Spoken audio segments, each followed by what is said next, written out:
Good morning, everybody. Mark here with the Average Me channel. I say good morning, but it's not a great morning because my Keurig machine stopped working today. I didn't get my fresh cup of coffee. So we're going to talk about how to clean this thing up and get it working like new. Stick around.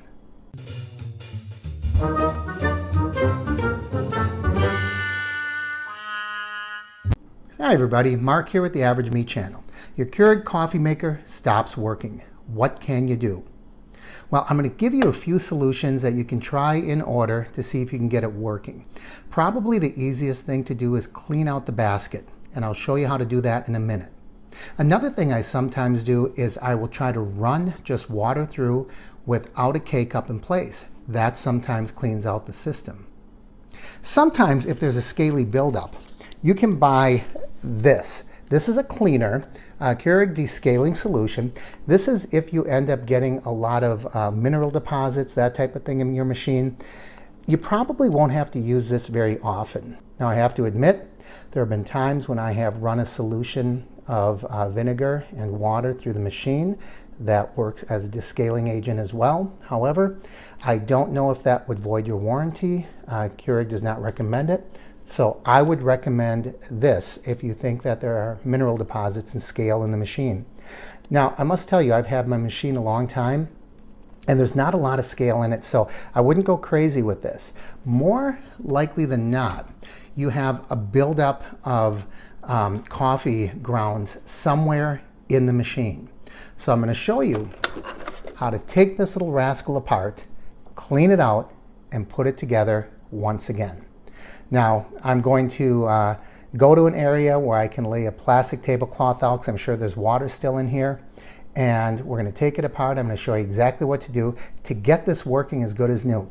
Now, I'm assuming that the water still heats up and the pump is still working. You can still hear it humming, but no water's coming out. That's what's happening with mine right now. It started to really slow down. Then maybe I wasn't getting a full cup of coffee. Now it's slowed down to just a couple of drips, even when the K-cup's not in place. So I think it needs to be dismantled. So if you've tried all the cleaning methods and you find that your unit still doesn't work, we're going to try to clean it out. The easiest thing to do is first check the basket. The basket right here is where the K-cups go. It's really easy to take out. It's actually held in place in 3 places: lower right, lower left, and in the back here by the white arrow.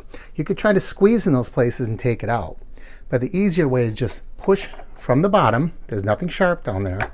Give a little push, and that'll slide right out. So let's look at the basket. The basket is actually in 2 pieces. So if we look right here where it's kind of grooved, you see that? That's where the actual little indentations are that hold it in place. So if we squeeze on the opposite sides of that, that will open right up. Now the smaller bottom piece, there really isn't a lot that can go wrong with this. It probably isn't plugged up, but it wouldn't hurt to check and just make sure that you can see right through there, okay?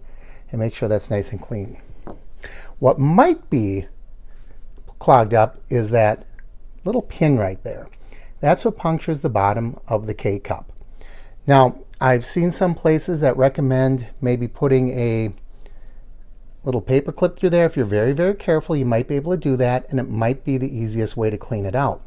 But be careful, that paper clip will not go all the way through because that needle hole doesn't go all the way through. It actually exits on the side. So I'll show you a little sketch of what that looks like. So although you might be able to knock some collected coffee grounds or perhaps some scale buildup, be really careful. And you might also just try to run a stream of water through that little hole and see if that cleans it out. If you get that needle clean, that might be your problem, and the coffee maker may now work once again.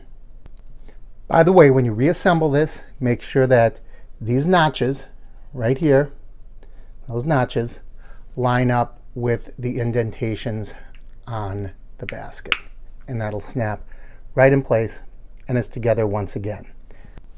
So to put this back, it's really quite simple. You have the white arrow that goes to the back and just snap it in place. Just like that. So what can we do next to try to clean this out? Chemical means running liquids, vinegar, cleaner through didn't work. We tried to clean out that needle that punctures a K-cup. That didn't work. So now we're going to have to get a little more aggressive. Make sure your machine is unplugged, and we're going to take you step by step how to dismantle it and check to make sure that everything's clear. First, let's remove the pieces that can be removed. I'm going to take out that drip tray. I'm also going to take out the basket that holds a K-cup. I don't want any other pieces falling off this. Now that the drip tray is gone and the basket is gone, we're going to remove this lid. You probably don't have to remove it, but I like to take away anything that could get in the way. These are flexible. We're simply going to push this one in that direction and then push this one in this direction, and it should come off. So I'm just going to pull these out very gently, just to clear the pin that holds it in place. Now this is being just a little stubborn, so I took out these little circles that measure the depth. We're going to put that aside. And I'm just going to very gently pry one side to the screwdriver just to guide it out. There we go. You can see that comes right off, and it just rests on this axle or this pin that goes right through the top, right there. So now that we have all the loose parts off of the machine, we're going to start to disassemble it. So the first thing I'm going to do is remove these two screws right there. I'm going to give you a closer view. So we've got a little closer view. We're going to be working on that screw there and that screw there. Those are the first two to unscrew. Be very careful. Okay, it took a little gentle cajoling, but finally that came off. And you can look underneath here. There's a little, I don't know, well, you can see that, but it hooks. So make sure when you're taking off, putting on, you slide it back and then take it off. And when we put it back in, we're going to hook it and slide it forward, because these little hooks are what's going to make it seem like it's getting stuck in back. All right. So when that goes in place, we put it on and then we slide it forward, and those hooks are going to go right. Let me show you with a screwdriver. They're going to hook right in there and right in there. So there's two holes there that has to line up with when we put it back. Now let's see what we've got.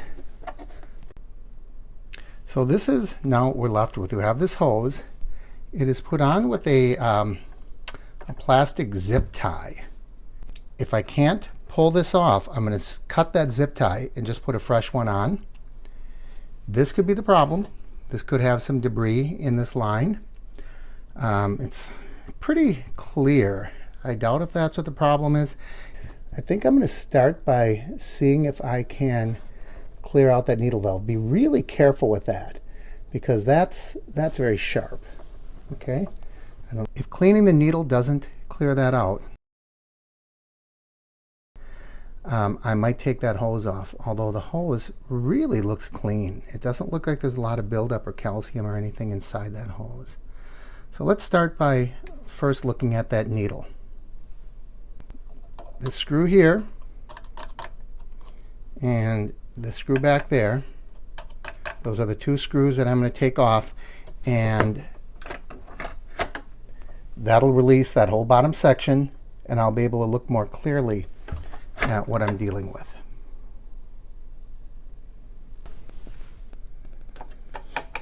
So far we've only taken off two screws. Pretty easy disassembly. Okay, so I'm going to cut this zip tie off. Be really careful. You don't want to cut the hose while you're doing that.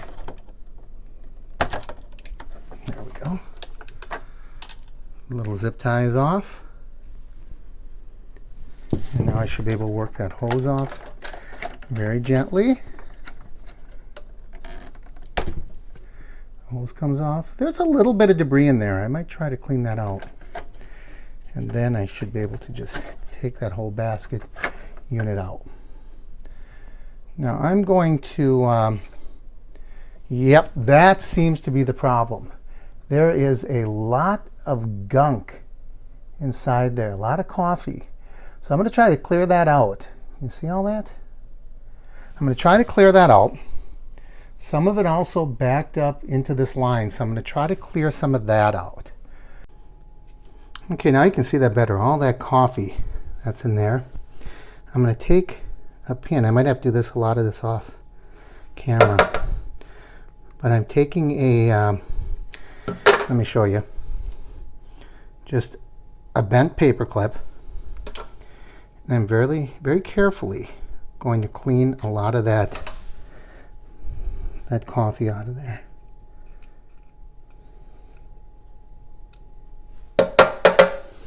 Okay, you have the general idea what I'm doing. It's awkward doing this on camera, so I'm just going to do more of the same, working from both ends. Be careful, this is really sharp, but you can see how I can push that through and clear out some of that buildup. Now look at the difference. Now you can see clean through to the bottom of my sink. And that is really what we wanted to do. That's what was plugging up my whole system. Now I'm still going to take a pipe cleaner or a piece of paper towel or something through that hose to get the rest of it clean. Then we're going to give it a test. Okay, next up I'm going to try to clean that out. You can see it really isn't interfering with water passing through, but it's not helping. So I'm going to clear as much of that out as I can. Then I'm going to run some water through and let's see how it works. I'll clear that out, I'll reassemble it, and then we'll come back and do a test. So before I reassembled it, I filled it with water, I ran it through a cycle, and I ran that hose directly into my coffee cup. And this is what came out. So all of that coffee and debris is now out of the line. It's cleared out of the needle. Now I will reassemble. Of course, the only real test is, will it brew coffee? So let's see. We'll turn it on. Open it up. This is my cup of coffee. I know it has my name on it. We're going to pour the water in. Open the lid, listen carefully.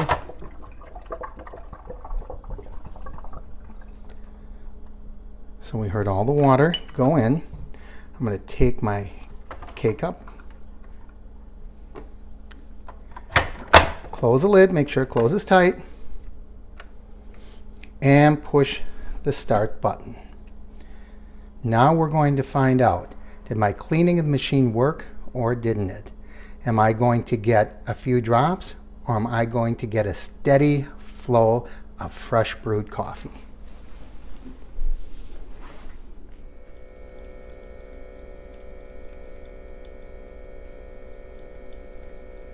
And that's all there is to it.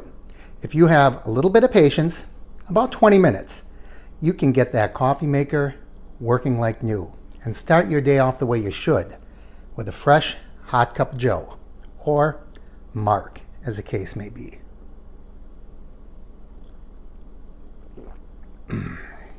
That's good coffee. Thanks for joining me on the Average Me channel.